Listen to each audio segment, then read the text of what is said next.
Hello everyone, welcome to my channel. आज की class में मैं आप लोगों को बीआरएस का बैलेंस एज पर पासबुक का एक बहुत ही बढ़िया क्वेश्चन कराने वाला हूं। इस क्वेश्चन को बनाने के बाद आप बीआरएस का कोई भी क्वेश्चन बहुत ही आसानी से बना लेंगे।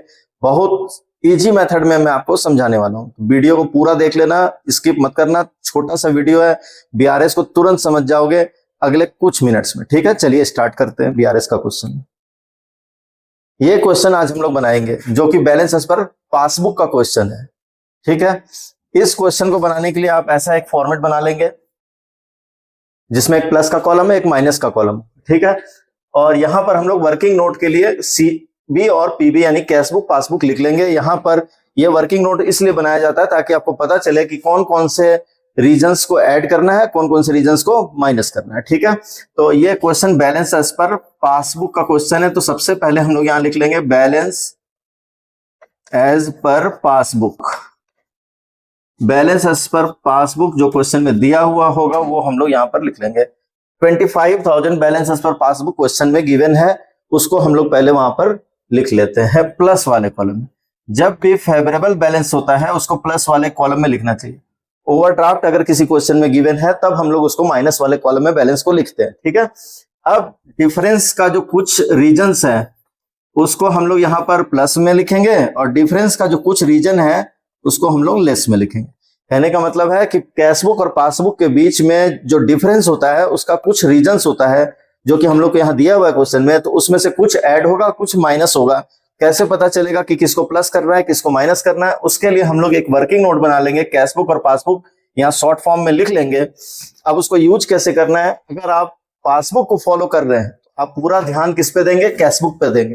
कैशबुक में किसी भी रीजन से अगर बैलेंस बढ़ा हुआ है तो हम लोग यहाँ प्लस कर लेंगे, और अगर बैलेंस घटा हुआ है तो हम लोग यहाँ क्या करेंगे? माइनस कर लेंगे, लेस कर लेंगे। ठीक है, यानी कैशबुक में बढ़ा हुआ है तो यहाँ भी बढ़ा लेंगे, कैशबुक में घटा हुआ है तो यहाँ भी क्या करेंगे? घटा लेंगे। ठीक है, अब क्वेश्चन को हम लोग पढ़ेंगे। क्वेश्चन में जो भी रीजन है उसको हम लोग बहुत अच्छे तरीके से कैशबुक और पासबुक में लिख कर देखेंगे कि उसका इफेक्ट क्या पड़ने वाला है। ठीक है, check issued but not presented. Check issued but not presented 7500।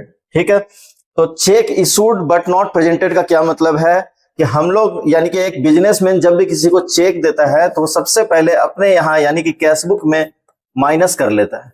यानी कि बिजनेसमैन का काम करने का तरीका यह है कि वो जैसे ही किसी को चेक इशू करेगा मतलब किसी को चेक देगा, वो सबसे पहले अपने कैशबुक में उसी समय उसको माइनस कर लेगा, ये समझ के कि पैसा गया। ठीक है, लेकिन अब वो आदमी उस चेक को लेकर, जिस आदमी को भी चेक दिया गया होगा वो चेक लेकर चला गया, लेकिन वो चेक लेकर बैंक में नहीं गया, बैंक से पैसा निकालने नहीं गया। यानी चेक बैंक में अभी तक प्रेजेंट नहीं हुआ है। तो जब तक चेक बैंक में प्रेजेंट नहीं होगा, बैंक से पैसा नहीं निकलेगा, तो बैंक से कोई भी अमाउंट माइनस नहीं होगा। बैंक से पैसा तभी माइनस होगा जब बैंक से पैसा चेक प्रेजेंट करके निकाल लिया जाएगा। तो बिजनेसमैन कैशबुक से माइनस कर चुका है और बैंक से अभी तक पैसा निकला नहीं है, तो बैंक में माइनस नहीं हुआ। अब इसका इफेक्ट ये हुआ कि एक जगह से माइनस हो गया, एक जगह माइनस नहीं हुआ, यानी दोनों के बुक में क्या हो गया है? डिफरेंस हो गया। ठीक है, हम लोग किसको फॉलो कर रहे हैं? पासबुक को फॉलो कर रहे हैं। हम लोग कैशबुक पे ध्यान देंगे। कैशबुक में बैलेंस कम है इसके कंपैरिजन में, यानी मान के चलना है कि दोनों बराबर बराबर है। एक जगह से पैसा निकल गया, एक जगह से पैसा नहीं निकला, यानी यहां पर बैलेंस कम है पासबुक के कंपैरिजन में 7500। यहां घटा हुआ तो यहां पर भी हम लोग क्या करेंगे? माइनस कर लेंगे। रीजन क्या है? Check issued but not presented. तो जो क्वेश्चन में लाइन है उसी लाइन को हम लोग यहां पर लिख लेंगे, check issued but not presented. Check issued but not presented 7500 minus वाले कॉलम में लिख लेंगे क्योंकि माइनस करना है। ठीक है, next, check deposited into bank but not yet cleared 5000। ठीक है, चेक हम लोगों ने बैंक में डिपॉजिट किया है 5000 का, लेकिन अभी तक वो पैसा क्लियर होकर मेरे अकाउंट में नहीं आया। देखिए, कोई आदमी जब किसी बिजनेसमैन को चेक देता है, बिजनेसमैन उस चेक को क्या करता है? बैंक में डिपॉजिट करवाता है। बैंक उस चेक को, जिस पार्टी का वो चेक है उसके बैंक में भेजता है क्लियरिंग के लिए। वहां से पैसा जब कलेक्ट होकर आता है तब वो पासबुक में वो पैसा क्रेडिट होता है। ठीक है, तो उसमें थोड़ा 2-3 दिन का टाइम लगता है। ठीक, तो जैसे ही बिजनेसमैन बैंक में चेक डिपॉजिट करवाने के लिए भेजेगा वो अपने यहाँ प्लस कर लेगा 5000। ये मानकर, यानी बिजनेसमैन का काम करने का तरीका यह है कि वो किसी भी काम को उसी समय, यानी बैंक मतलब चेक किसी को देगा तुरंत माइनस कर लेगा, चेक जमा कराने के लिए बैंक में भेजेगा वो तुरंत अपने आप प्लस कर लेगा, ठीक है। अब बैंक बोलता है कि जब तक कोई काम एक्चुअल में हो नहीं जाता है, बैंक से पैसा निकल नहीं जाता है या बैंक में पैसा आ नहीं जाता है, तब तक हम लोग नहीं लिखेंगे, ठीक है। तो बैंक का काम करने का टाइमिंग अलग है और बिजनेसमैन का कैशबुक में लिखने का टाइमिंग अलग है। तो बिजनेसमैन जैसे बैंक में चेक को भेजता है उसी समय प्लस कर लेता है, और बैंक जब ये पैसा कलेक्ट करके ला के मेरे अकाउंट में जमा कर देगा तब इस 5,000 को मेरे अकाउंट में प्लस करेगा। बैंक में अभी तक पैसा नहीं आया है, प्रोसेस में चल रहा है, ठीक है, काम प्रोसेस में है, लेकिन अभी तक मेरे अकाउंट में पैसा क्लियर होकर नहीं आया, ठीक है। तो अब क्या होगा, इसका इफेक्ट क्या होगा, हम लोग पासबुक को फॉलो कर रहे हैं, कैशबुक पर ध्यान देंगे। कैशबुक में 5,000 इसके कंपैरिजन में ज्यादा है तो हम लोग यहां क्या करेंगे, प्लस कर लेंगे, ठीक है। रीजन क्या है, check deposited but not credited, check deposited but not credited या क्लियर्ड, आप कुछ भी लिख सकते हैं। 5,000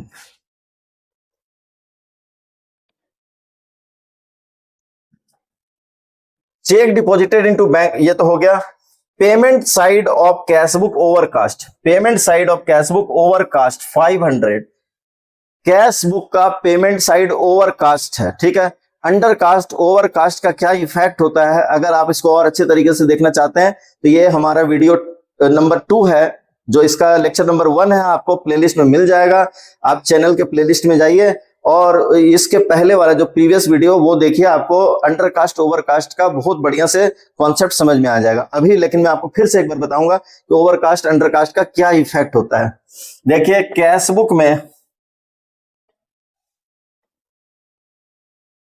कैशबुक में पेमेंट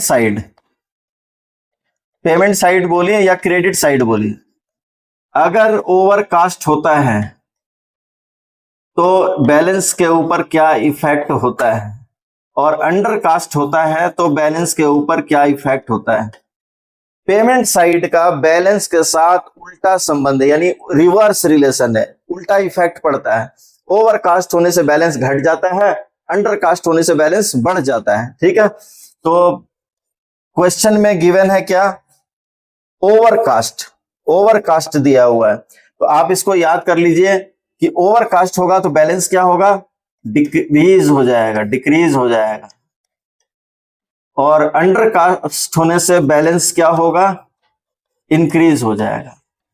ऐसा कब होता है, ऐसा होता है पेमेंट साइड में, ठीक है। और अगर जस्ट ये रिसिप्ट साइड होता यानी डेबिट साइड होता तो बैलेंस का इस रिसिप्ट साइड का बैलेंस के साथ क्या होता है, डायरेक्ट रिलेशन है, यानी कि ओवरकास्ट होने पर बैलेंस बढ़ता है और अंडरकास्ट होने पर बैलेंस डिक्रीज होता है, घट जाता है। लेकिन पेमेंट साइड में उल्टा असर हो जाता है, ओवरकास्ट होने से बैलेंस क्या हो गया है, घट गया है। क्वेश्चन में ओवरकास्ट दिया हुआ है 500। ओवरकास्ट का मतलब होता है जब टोटलिंग करते हैं हम लोग तो कभी कभी हम लोग ज्यादा टोटल कर देते हैं, कभी कभी हम लोग उसका कम टोटल कर देते हैं। तो टोटलिंग करने को ही हम लोग कास्टिंग करना कहते हैं, ठीक है। तो जब भी किसी लेजर को या कैशबुक को हम लोग टोटलिंग करते हैं तो उसको कास्टिंग करना कहा जाता है। कभी कभी गलती से हम लोग ज्यादा टोटल कर देते हैं, कभी कभी गलती से कम टोटल कर देते हैं। तो ज्यादा टोटल कर देते हैं मतलब ओवरकास्ट, कम टोटल कर देते हैं मतलब अंडरकास्ट।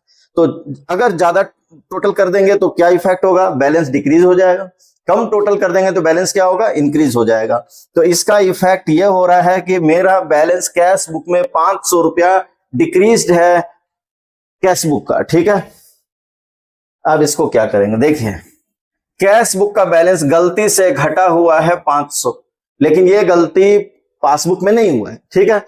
हम लोग किसको लेके चल रहे हैं, पासबुक को। ध्यान देंगे कैशबुक में 500 घटा हुआ है तो यहां भी क्या करेंगे हम लोग, घटा लेंगे, माइनस कर देंगे, ठीक है।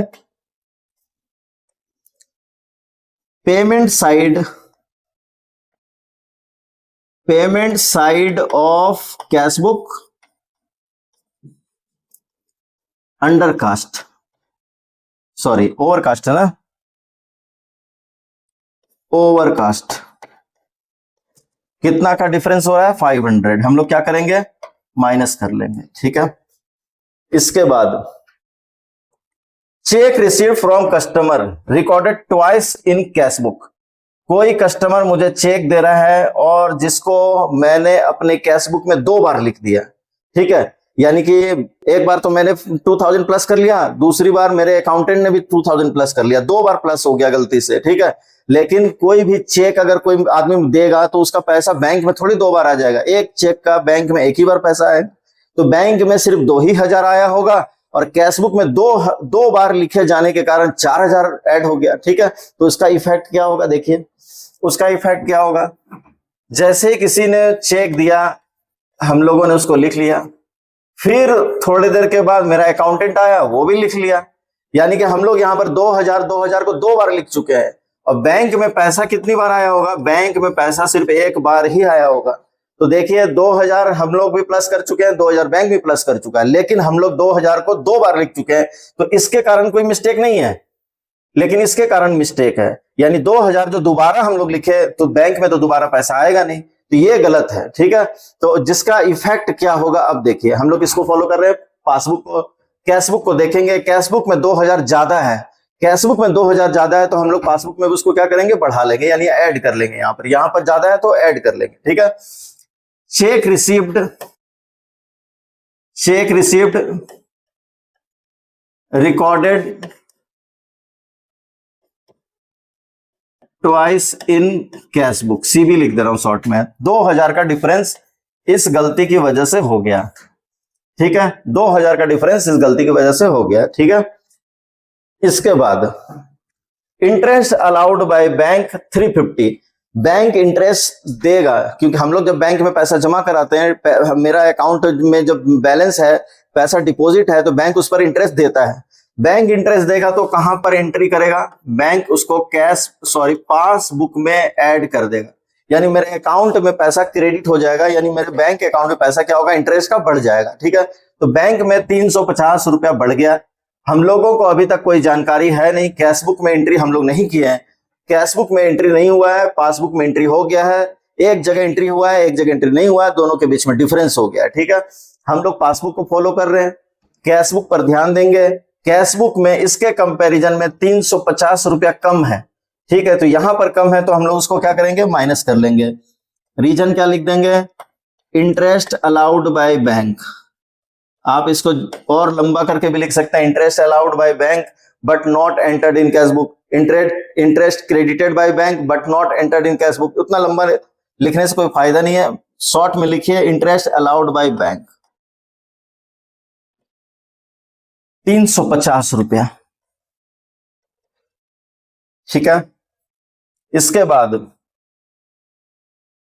Bank charges deducted by bank 550, bank 550 रुपया किसी भी काम का मेरे अकाउंट से डिडक्ट कर चुका है, ठीक है। तो बैंक जब पैसा काटेगा तो पैसा मेरे अकाउंट से माइनस हो जाएगा, यहां पर माइनस हो गया। हम लोगों के पास कोई जानकारी नहीं है, हम लोग अभी तक इस एंट्री को अपने कैशबुक में नहीं लिखे हैं, ठीक है, जिसके कारण दोनों के बीच में क्या हो गया है, डिफरेंस हो गया है।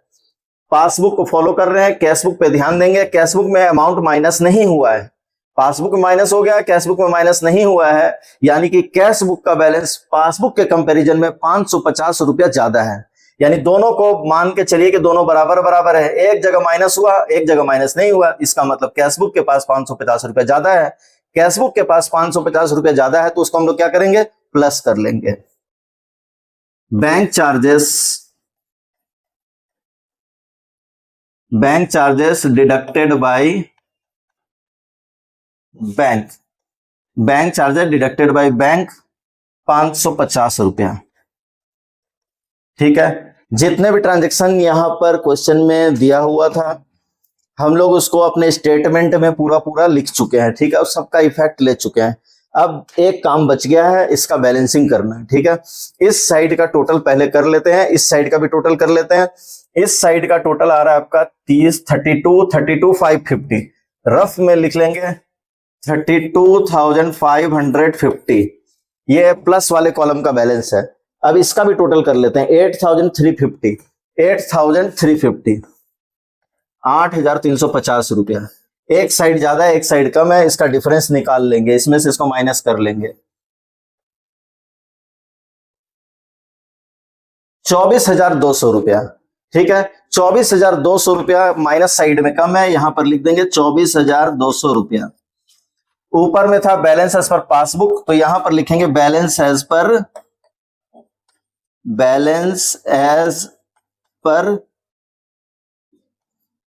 Cash book, balance as per cash book. और दोनों साइड के टोटल में हम लोग जो ज्यादा वाला अमाउंट था वो लिख देंगे। ज्यादा वाला अमाउंट का मतलब ये वाला, जो ज्यादा वाला टोटल था वो दोनों साइड लिख देंगे। ऐसे भी बैलेंस लिखने के बाद जब आप इसको जोड़ेंगे तो वो आपका 32,550 रुपया ही आएगा। ठीक है, अब दोनों साइड ज्यादा वाला टोटल लिख देंगे 32,550, 32,550।